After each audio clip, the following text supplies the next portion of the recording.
Hola, buenas tardes a todos y a todas. Bienvenidos un día más al canal de Tarifa Fan. Hoy vamos a hablar en primer lugar de los resultados de Alphabet. Google, Alphabet es una empresa que está dando bastante que hablar en la comunidad, sobre todo a raíz de una caída más o menos pronunciada en la cotización por la idea de que la disrupción provocada por la inteligencia artificial va a acabar causando caídas de su cuota de mercado en el ámbito de búsqueda, en su negocio de búsquedas del buscador tradicional, podemos decir, de Google. Aunque Google se ha puesto las pilas y tiene una inteligencia artificial también bastante competente y tiene también la costumbre de los usuarios de acudir al buscador de Google, la ha integrado en este buscador.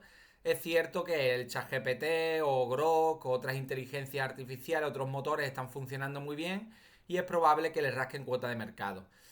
Sin embargo, otras líneas de negocio, como puede ser YouTube o el negocio en la nube, de la nube, están creciendo a ritmos bastante buenos y son negocios con unos márgenes súper elevados. Además tenemos la opcionalidad del tema de Waymo, del servicio de taxi autónomo que tiene y que es el que está más desarrollado de cara a operar en las ciudades. Actualmente es el que opera más taxis autónomos en el mundo, a pesar de lo que se espera de Tesla, ¿no? Que el mercado está esperando que Tesla sea el principal ganador en este mercado.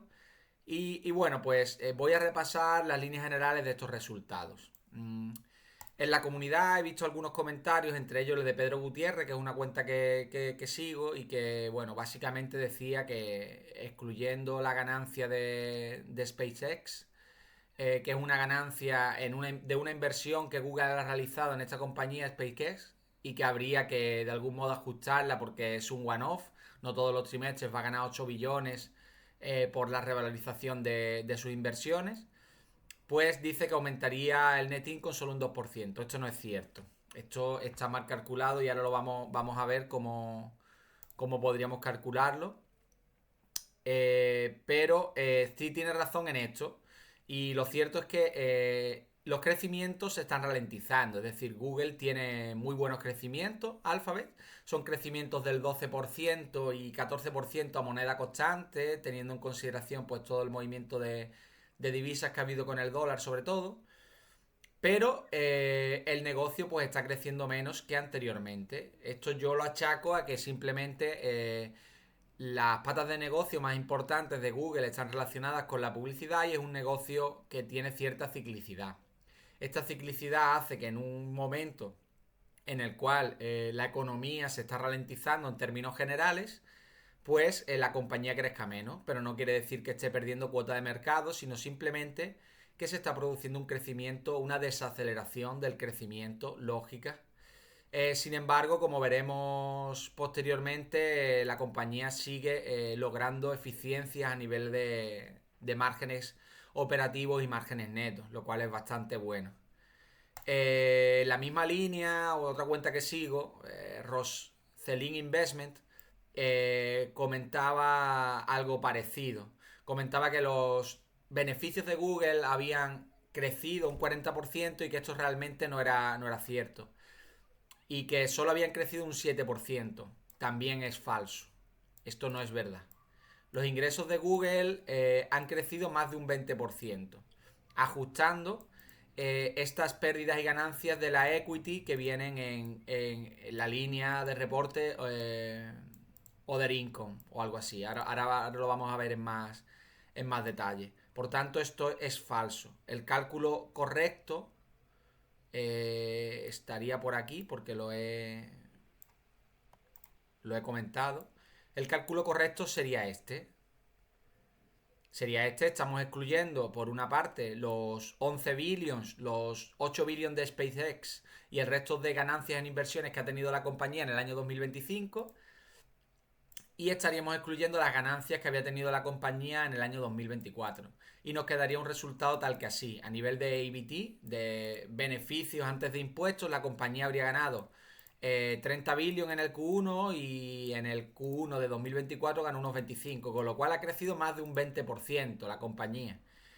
Y esto se resumiría en un crecimiento del 12%, el 14% a moneda constante y una expansión de márgenes, que es bastante lógica porque el negocio en la nube tiene un coste marginal decreciente por el mero hecho de que la adquisición de nuevos clientes o de una red más amplia de clientes, digámoslo, o de volumen de transacciones no aumenta en demasía el coste que le supone a la empresa tener operativa la nube. Con el resto de negocios también sucede un poco lo mismo. Tener el buscador operativo, si hay más empresas que realizan más búsquedas a un coste por anuncio superior, la empresa no necesita tener más personal, simplemente va a aumentar los costes por el crecimiento de la inflación, de los salarios y demás. Y sí, algún aumento de la plantilla existe, pero es un aumento muy inferior al crecimiento en porcentaje de estos ingresos. Y por otra parte, hay otra cosa que hay que tener en cuenta también, que lo voy a enseñar directamente en las cuentas porque es más didáctico hacerlo directamente a través de las cuentas, ¿no? Aquí vemos, ¿no?, que el buscador ha seguido creciendo a pesar de que se dice que está perdiendo cuota de mercado y demás. De que la nube ha crecido bastante, quizás por debajo de algunas estimaciones más optimistas, pero ha crecido mucho. Y bueno, aquí no estoy viendo dónde está lo de... Vale, el tema de YouTube también ha ido bastante bien. No sé ahora mismo dónde lo había visto. Quizás en la... Ah, vale, aquí está, que estoy ciego y no lo he visto. Ha crecido bastante, bastante bien. En torno a un 10% arriba. Con lo cual, la empresa, a mi juicio, lo ha hecho bastante bien. ¿Cuáles son los ajustes que están realizando todas estas cuentas de Instagram y tal, que están un poco criticando el resultado de Google porque realmente, según ellos, no sería tan bueno?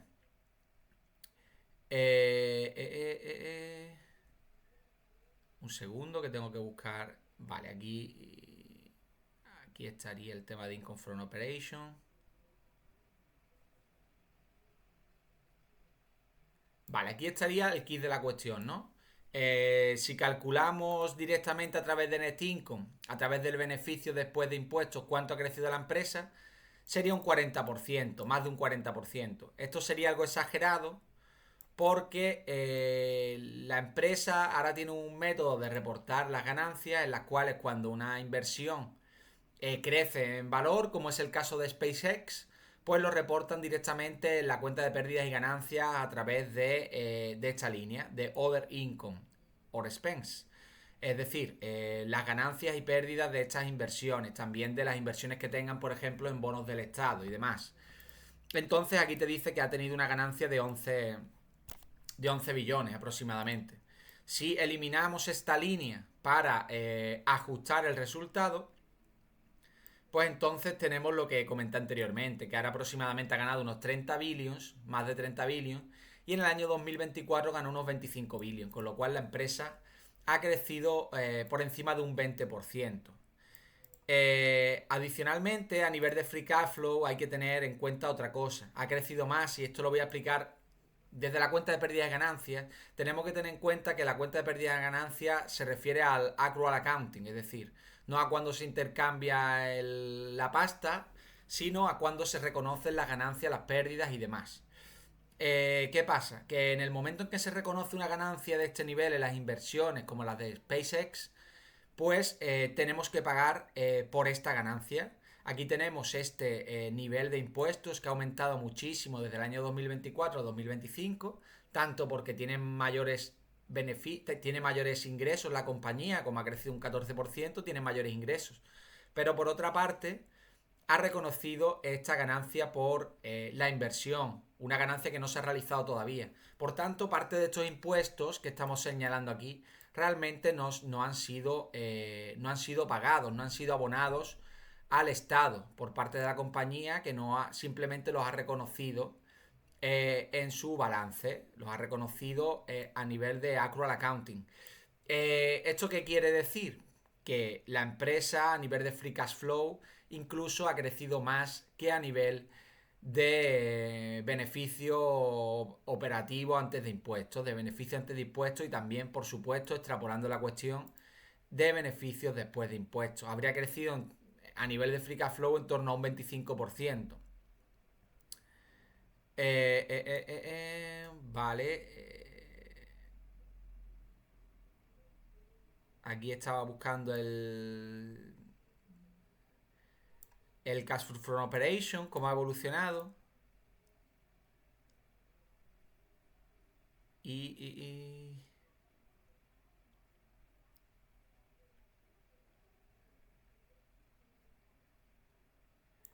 aquí aparece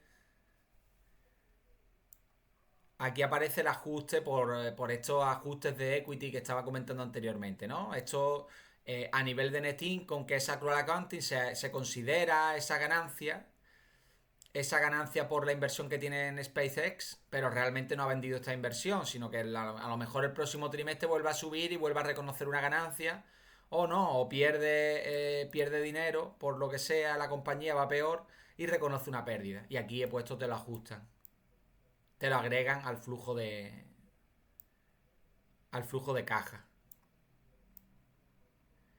Y aquí pues te ajustan esto de los impuestos que has pagado. Realmente no serían esos 7 billones. Los 7 billones no los estarías pagando íntegramente, sino que te estarían eliminando una parte de ellos porque realmente no tienes que pagárselos a las autoridades hasta que no vendas esta inversión.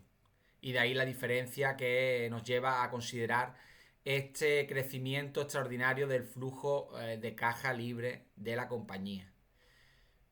En definitiva, por hacer un análisis somero de lo que ha ocurrido. Google está creciendo menos, es algo que vemos si miramos los resultados del año 2024, por ejemplo. La compañía creció un 15% y un 16% a moneda constante, ahora está creciendo a un 12% y a un 14% respectivamente. Esto suele ocurrir también con grandes compañías que tienen una cuota de mercado muy relevante y que tienen un porcentaje muy elevado de cuota de mercado y por tanto su crecimiento viene más dado por cómo crezca el TAM, el Total Addressable Market, es decir, el mercado en general, que por lo que puedan rascar de cuota de mercado en esos mercados ya en los cuales tiene una gran presencia. Distinto es el tema de la nube, que es distinto porque ahí sí pueden ganar o perder cuota de mercado y esto también es relevante ir observándolo cómo va evolucionando, que vemos que tiene una cuota de mercado bastante más pequeña que AWS y que la nube de Microsoft.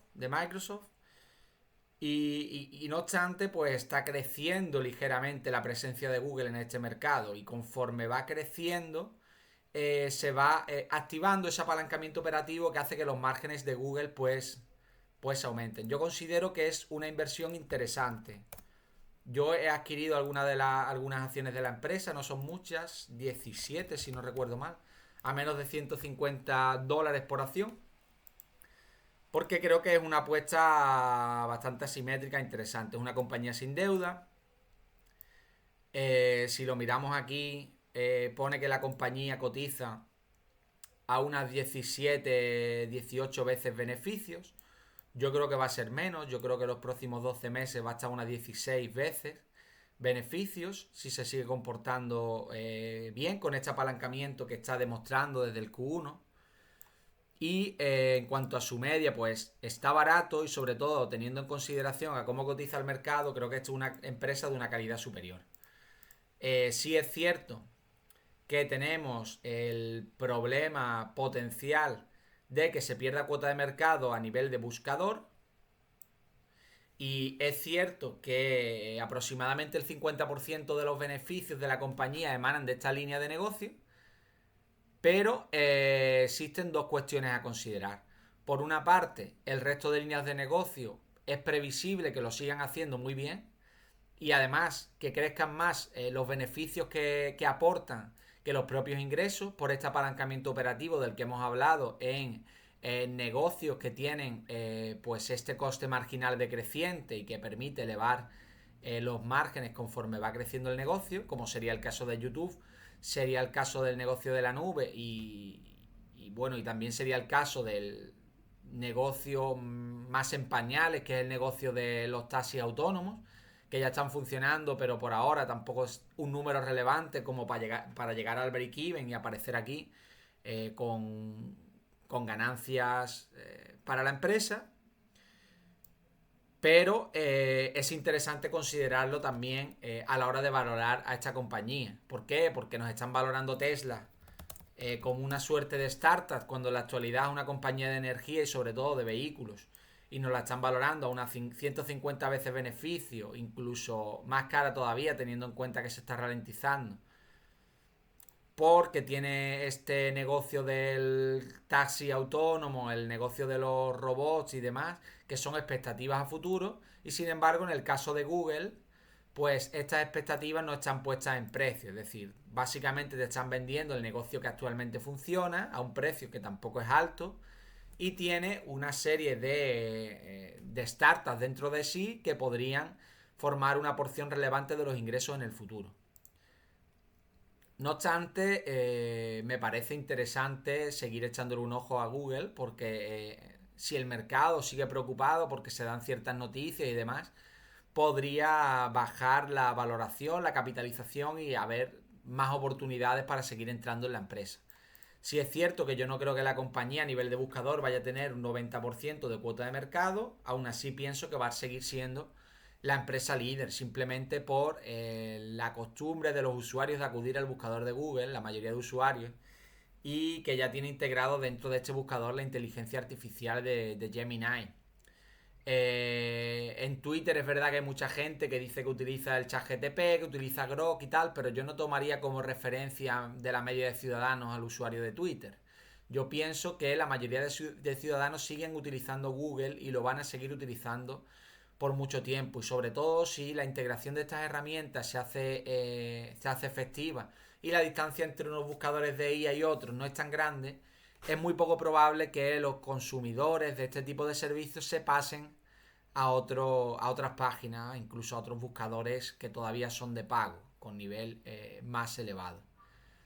Y bueno, esto es un poco todo. Pienso en definitiva que Google es una empresa que está barata, que ha crecido a más de un 20% sus beneficios en el Q1 y a más de un 25% su flujo de caja libre, que es una empresa que básicamente pienso que va a seguir yendo bien en el futuro, aunque no crezca las tasas de crecimiento que ha tenido anteriormente, quizás, pero si sigue creciendo a un 10% aproximadamente, a mí me sale una valoración razonable para estar invertido en la compañía.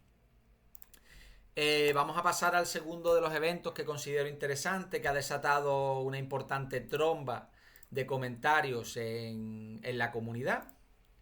Este ha sido el mío. Bueno, este es otro del Madrid que tengo preparado después para el clásico, ¿no? Que yo creo que puede ser el meme del año. Aquí tenemos el flujo de caja de Alphabet precisamente, que estaba mirándola. Y esto para mí que es un flujo de cojos. Yo creo que ahora mismo el nivel, la diferencia entre el Madrid y el Barça, aunque no se sabe qué puede pasar en un partido, es bastante grande. Pero bueno, mira, esto es lo que he comentado de Nagarro, ¿no? He dicho que Nagarro ha reconocido ingresos de manera errónea, probablemente agresiva, que tampoco ha reconocido en sus cuentas de manera correcta adquisiciones y que se retrasa la publicación del informe anual, lo que puede llevar a que temporalmente sean excluidos de los índices. Yo pienso en este sentido en torno a este meme que pues Nagarro ha sido muy popular, ha sido popularizada sobre todo por Alejandro Estebarán, aunque muchas más personas la han estado comentando en Twitter. También al candelero de este nivel de inversión que había entre la comunidad inversora, el interés que despertaba Nagarro, pues ha despertado más análisis de la misma, ¿no?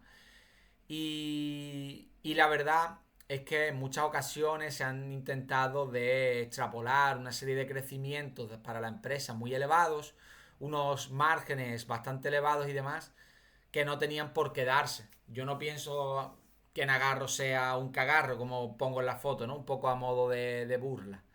Yo pienso que puede ser una inversión interesante.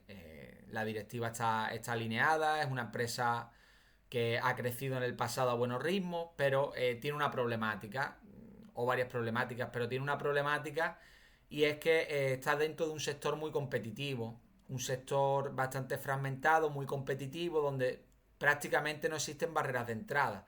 Por tanto, la explicación de cómo se ha comportado el sector es que tenía una demanda latente muy elevada que ha permitido que se aumenten los precios y demás durante un tiempo y haya grandes crecimientos, pero en el momento en que se ha ralentizado esa demanda y ya con la oferta que había construida y con lo sencillo que es entrar en el mercado, pues ha hecho que no se sostengan esos crecimientos tan extraordinarios que estaba descontando el mercado y pues las cotizaciones de estas empresas han ido cayendo. Aquí vemos ejemplos como el de EPAN. El cenit de estas empresas pues llegó en el 2021 con estos quantity easing que se metieron tan fuertes después del COVID, con la inyección de liquidez y demás, y la necesidad de modernización de las empresas pues hizo que estas empresas crecieran mucho. Pero desde entonces pues han ido aumentando el número de empresas, de personas que se dedican a esto, y sin embargo pues la demanda no ha estado tan fuerte. Aquí vemos el caso de EPAN, vemos en fin todas, es que ha sido un problema prácticamente sectorial. Nagarro también ha tenido el mismo comportamiento, ha tenido el mismo comportamiento Endava.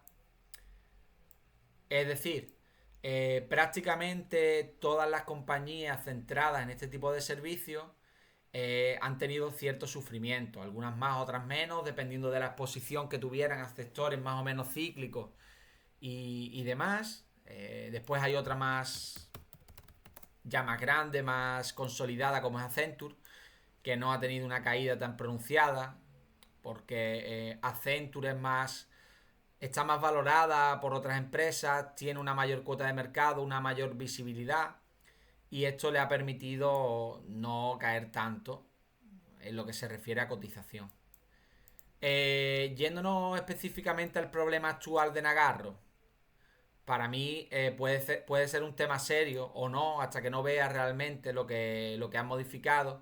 Pero lo que pasó fue que Nagarro cambió de auditor. Se fue a un auditor Big Four, a un auditor ya de bastante calidad con respecto a lo que tenía anteriormente. No quiere decir que uno que no sea Big Four no es malo. Pero actualmente tiene ya un auditor más grande y más serio y se han topado con problemas a la hora de reconocer sobre todo los ingresos y a la hora de reconocer las transacciones a la hora de adquirir otras empresas básicamente.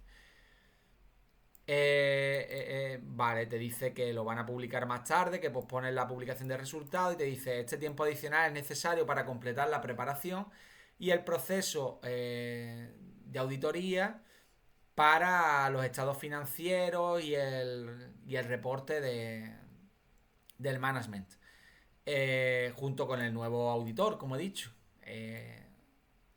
Esto está relacionado con un asunto complejo en el reconocimiento de ingresos respecto a la localización periódica de ingresos. Es decir, te está diciendo que finalmente los ingresos que han reconocido antes de tiempo, pues se deberían haber reconocido, pero más tarde. Es decir, han sido quizás y estén siendo, hasta el momento por lo menos en que este auditor la metió mano, agresivos reconociendo ingresos. Os voy a poner un ejemplo, aunque no tiene relación a lo mejor con este caso en particular, porque Nagarro no vende mercancías, ¿no? Pero yo puedo tener en mi almacén tractores y, por ejemplo, sin haber suscrito el contrato, pero con un contrato verbal, un acuerdo verbal telefónico de una empresa, pues decir, sí, te voy a comprar 10 tractores por 3 millones de euros. Y de alguna manera, pues yo reconocer la venta antes de que el contrato esté cerrado y yo te haya enviado los vehículos, por ejemplo.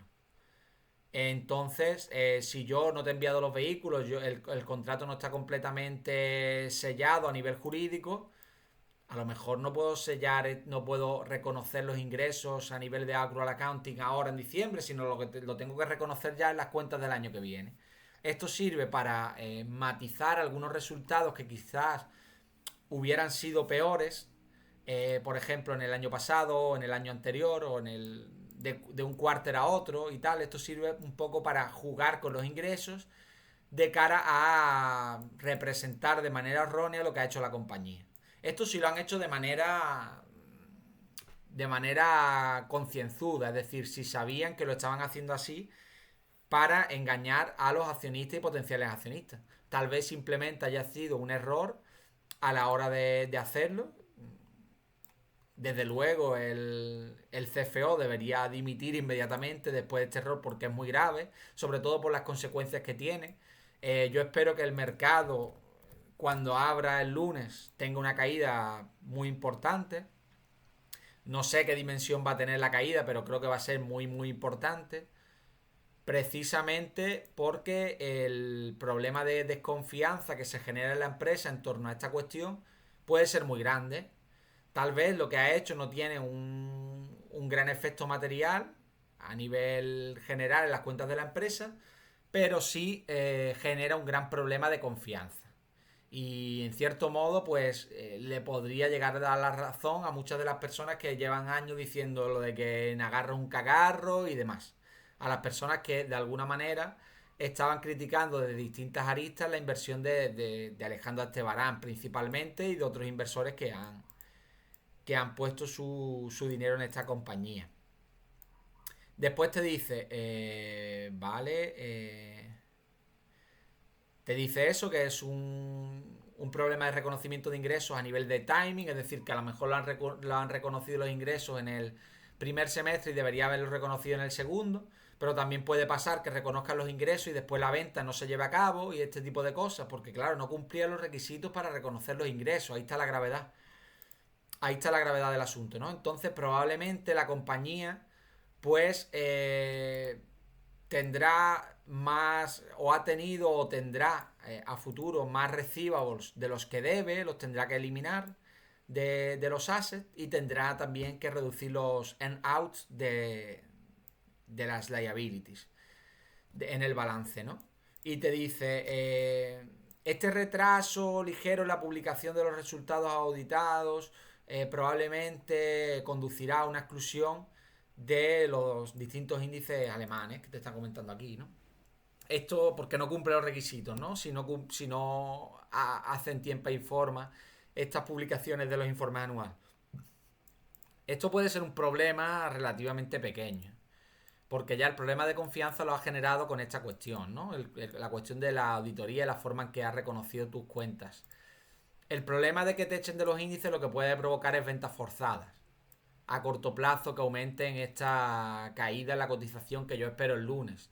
Porque bueno, que yo espero y que todo el mundo espera, ¿no? Saben que creo que puede haber una caída importante. No sé de cuánto, porque es verdad que el mercado ya ha ido de alguna manera corrigiendo lo que es la valoración de Nagarro, ya no está una valoración tan elevada, las expectativas dentro del sector ya también se han suavizado bastante.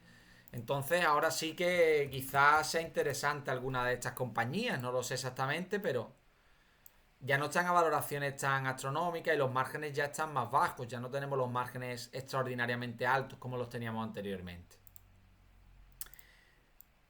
Desde las bases de una aproximación a la rectificación para la compra de las adquisiciones, es decir, para las adquisiciones ha tenido un problema a la hora de reconocer las adquisiciones. Esto probablemente tenga efectos sobre el goodwill de la compañía y también tenga un efecto sobre las liabilities, como te dice aquí, en base a este problema que también han tenido con los ingresos. Habrá una reducción del goodwill y un incremento de otros activos intangibles y una reducción de las liabilities, de las cargas que tiene en el balance. Te dice, esto tendrá un impacto en las ganancias y pérdidas en las cuentas del año 2023, pero no cambiará el EBITDA ajustado. El tema del EBITDA, los EBITDA ajustados y demás, este tipo de métricas, para mí realmente no tiene mucho sentido. Yo si quiero ajustar algo en el EBITDA, directamente lo ajusto yo. Simplemente te pido que me des datos, darme los datos más detallados posibles para que yo pueda ajustar las cuentas de una manera cómoda. Pero no me des estos EBITDA ajustados, ¿para qué? Para que el mercado pueda valorarte a valoraciones más altas y obtener mayor financiación de los mercados. Pero realmente no estás cumpliendo con los criterios habituales a nivel de IFRS o de US GAAP, sino que me está dando esta métrica ajustada que, bueno, está permitida, pero no cuadra con un reconocimiento habitual de las pérdidas y las ganancias. Aquí estoy leyendo que Nagarro como que no es consciente de que haya más hallazgos dentro de la hoja de balance y la cuenta de pérdidas y ganancias y confirma que se van a alcanzar los objetivos financieros para el año 2024. También confirma la intención de distribuir un dividendo a los accionistas de entre un 10 y un 20% de los beneficios antes de intereses e impuestos, lo cual pues será aprobado por la Junta General el 30 de junio. En definitiva, hasta que no veamos la dimensión de los problemas que pueden aparecer en el goodwill, si bien las adquisiciones no son una parte muy importante de los resultados de Nagarro, pero puede tener alguna repercusión. Y sobre todo a mí me preocupa el tema de cómo han reconocido los ingresos y demás, y qué impacto puede tener esto. Porque a nivel de EBITDA ajustado a mí no me importa que afecte o que no afecte. El EBITDA ajustado realmente es una métrica que las empresas se diseñan, ya casi todas lo hacen, y son métricas que lo hacen un poco siempre para favorecerse. Yo no he visto que los EBITDA ajustados de manera consistente sean más bajos que las contabilidades US GAAP y IFRS, y lo que hacen son beneficiarse a ellos mismos para intentar obtener valoraciones más grandes del mercado. Es algo que directamente no suelo mirar. Y lo ideal es que la compañía pues precise, segmente de la manera más completa posible sus informes para que las personas que analizan estas cuentas de pérdidas y ganancias puedan hacerlo de una manera satisfactoria. Y bueno, pues esto es un poco todo. Hemos tenido algunas noticias interesantes, como estamos viendo. Y en resumen, los resultados de Google muy buenos, creo que son bastante buenos. Sigue elevando la cuestión del apalancamiento operativo, sigue aumentando los márgenes de beneficio por estos costes marginales decrecientes que tiene la mayoría de segmentos del negocio. Aunque no ha crecido un 40% los beneficios, creo que las distintas cuentas de Twitter que están haciendo ajustes no lo están haciendo bien. Aquí tenéis el ajuste que debería hacerse de una manera lógica en base a las cuentas que ha presentado la compañía. Y creo que aunque es verdad que se están ralentizando los crecimientos, esto tiene más que ver con la ciclicidad del propio negocio, que es el negocio principal de Google, y que no tiene tanto que ver pues con otras cuestiones.